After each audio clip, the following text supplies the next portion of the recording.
All right, hey everyone, welcome to my YouTube channel.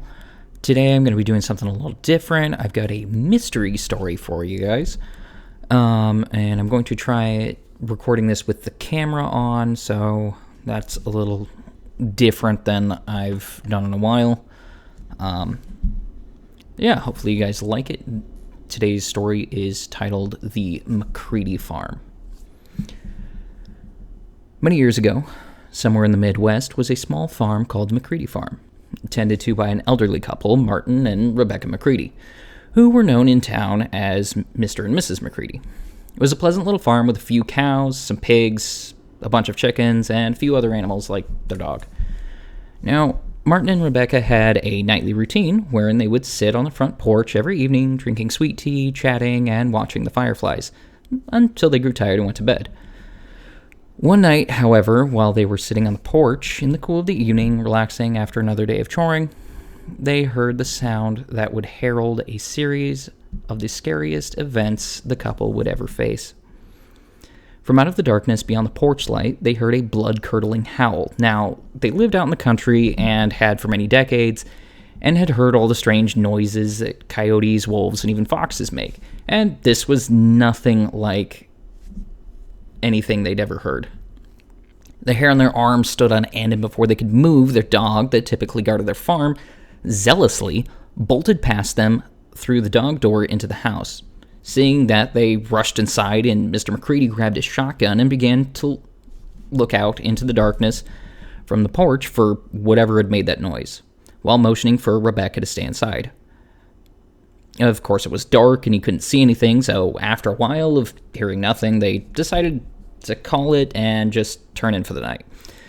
When they went to go to bed, however, they spotted their dog, who was hiding in the corner by the bed, kind of hunched over and absolutely refused to leave. So they decided to let the dog stay there for the night, and Martin kept the shotgun by the bed and made sure the doors and windows were locked, just in case.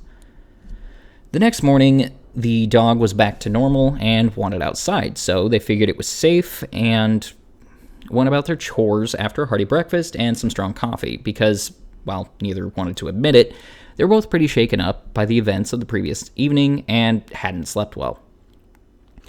While going about their chores, Rebecca suddenly ran over to Martin, who was milking the cows, and told him one of the pigs was missing. So Martin went to check, and sure enough, they were short one pig.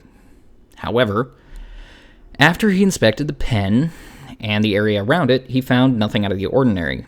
The pen was intact, and there were no footprints outside the pen other than his and Rebecca's. And the ground was moderately muddy, so there should have been something. But there were no traces of pig tracks, and certainly no signs of any other animal, let alone one that could carry off a whole pig. It was as if it had simply disappeared off the face of the earth. That evening, as they were sitting on their porch, they heard the same howl yet again, directionless, horrifying, and impossibly loud. The dog once again ran into the house, and this time, after telling Mrs. McCreedy to go inside, Mr. McCreedy grabbed a flashlight and his shotgun and went to look for the source, against his wife's protests. The first place he checked, of course, was the pig pen, and upon reaching it, he found that 2 more were now missing. But he was still unable to find any trace of whatever had caused the howl or the disappearing livestock, and eventually had to admit defeat and go to bed for the night. The morning after these events, he called some neighboring farmers to ask if they had heard the howl and to tell them what had happened. And while none of them had heard anything, they were all willing to come take a look and maybe see if they could hunt this thing down. Of course, no one doubted the validity of the story, as the McCreedys were known as sensible and down to earth.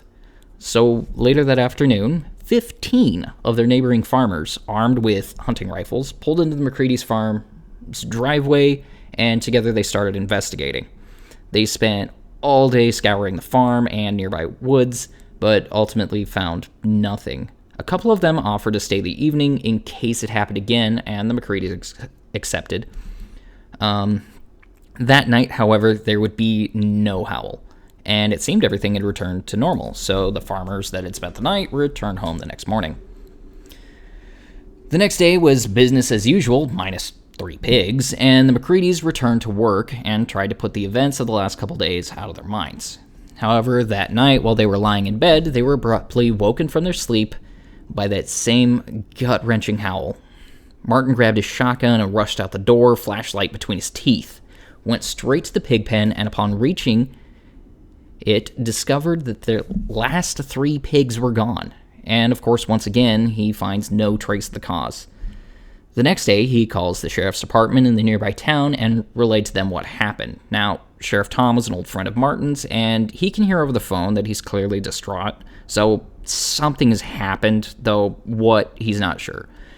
So the sheriff heads down with one of the deputies, and they look the place over, and Rebecca and Martin, once again, recount everything that happened. And they sound desperate, because of course they were desperate. You know, this is their livelihood at stake, and they really haven't slept well in several days. Unfortunately, just like the McCreedys and the neighboring farmers, they find nothing. Sheriff Tom ultimately decides, you know what, he's going to have the officers stationed outside, several officers stationed outside the farm, just over the next few days, to see if they can catch whatever or whoever is doing this.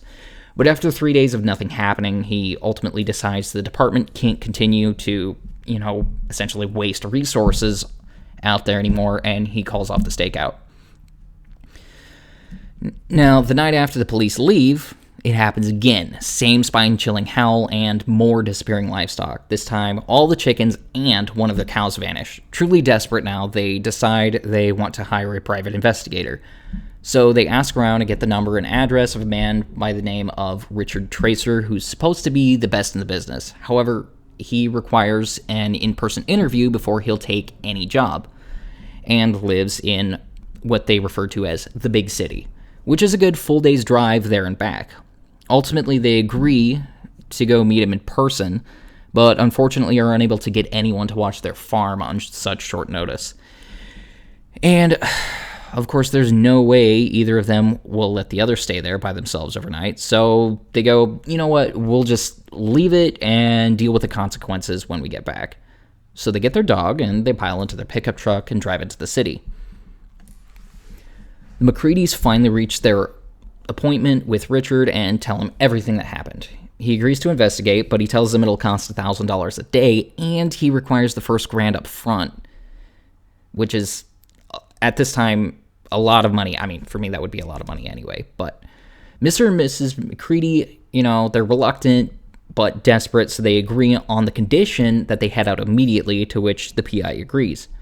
After many hours of driving, they finally reach their farm, but something's very wrong. As they get out of the vehicles and look around, everything is gone. I mean, everything. All the animals, the barn, the pens, the house, all of it is just gone. The McCreedys are dumbfounded.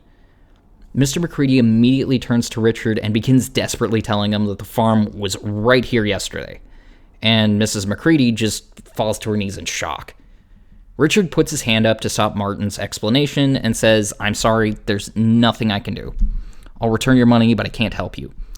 He then begins to walk back to his car. Martin grabs his shoulder and says, "What do you mean you can't help us? You're supposed to be the best in the business. You came all the way out here. Can't you at least look?"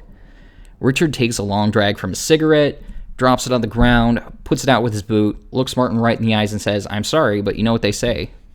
No farm, no howl."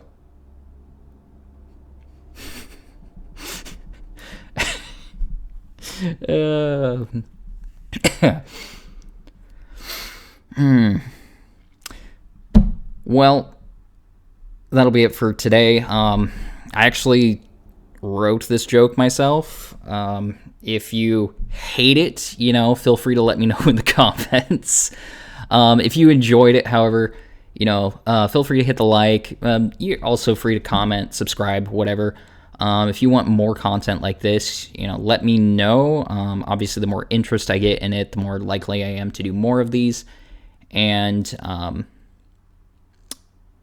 yeah, that's pretty much it. Until next time, thank you for watching, and, love you all. Bye.